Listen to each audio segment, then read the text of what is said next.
Apa yang membuat Sayyidah Fatimah itu mendapatkan semua prestasi itu? Tadi sudah jelas ya, bukan faktor keturunan. Mohon maaf, jangan sekali-kali kita memuji Sayyidah Fatimah hanya karena dia putri Rasulullah. Nanti kita berdosa.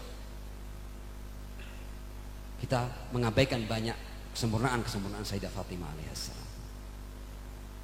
Kita baca satu ayat ya, yang menjadikan Sayyidah Fatimah adalah hal ini. Di Al-Quran itu ada ayat yang berbunyi seperti ini. Di surat Yasin, ayatnya insya Allah kita semua menghafalnya.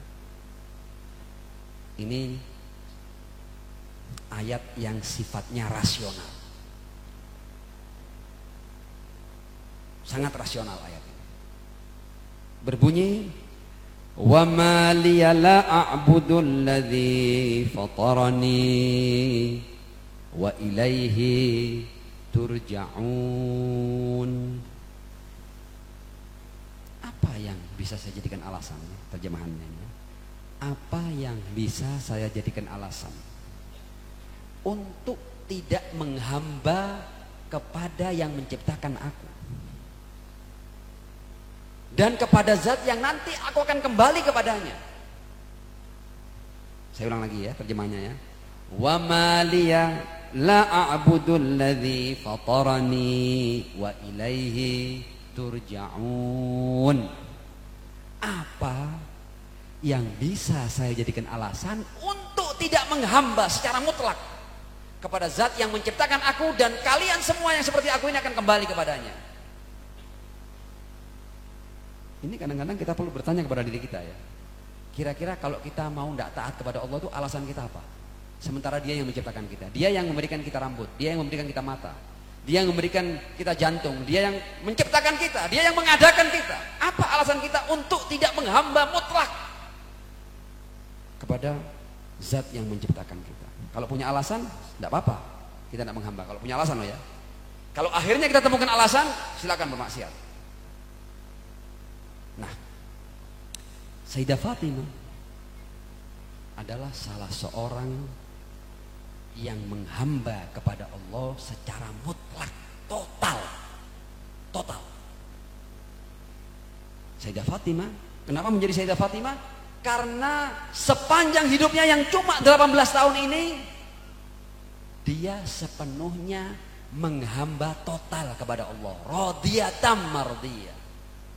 Dia tidak pernah protes pada apapun yang menjadi ketentuan Allah Subhanahu wa taala. Menghamba, total menghamba. Karenanya dia dapat makom yang seperti ini.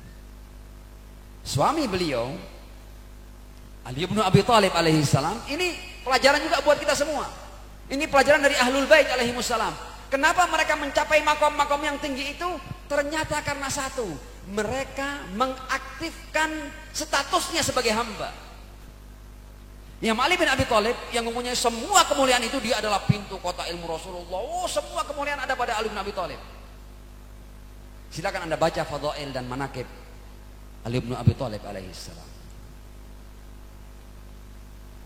Ali bin Abi Thalib dikatakan darbatu aliyin yaumal khandaq afdal min ibadati thaqalain. Rasul berkata, pukulan Ali bin Abi Thalib pada perang Khandaq yang membuat Amr bin Abdul Wahid itu terkapar, kata Rasul, ini lebih utama daripada ibadahnya seluruh bangsa jin dan manusia. Rasul yang ngomong. Imam Ali itu punya manaqib dan fadail yang luar biasa. Dan di antara fadail yang paling top itu ya ketika Rasul berkata, aku kotanya ilmu, Ali adalah pintunya. Tapi kita lihat, Ali bin Abi Thalib ini pernah enggak dia sekali saja membanggakan fadailnya, manaqibnya, pernah enggak? Dan kita harus belajar dari Sayyidah Fatimah Az-Zahra, dari Ali bin Abi Thalib, apa yang membuat mereka mempunyai makom yang sangat tinggi seperti itu. Ternyata kalau kita lihat, mereka ini mengaktifkan status dirinya sebagai hamba, yang semua kita sama dengan dia. Kita sebagai hamba Allah sama dengan Rasulullah, kita sebagai hamba Allah sama dengan Sayyidah Fatimah, kita sebagai hamba Allah sama dengan Ali bin Abi Thalib. Apa yang bedakan kita dengan mereka itu?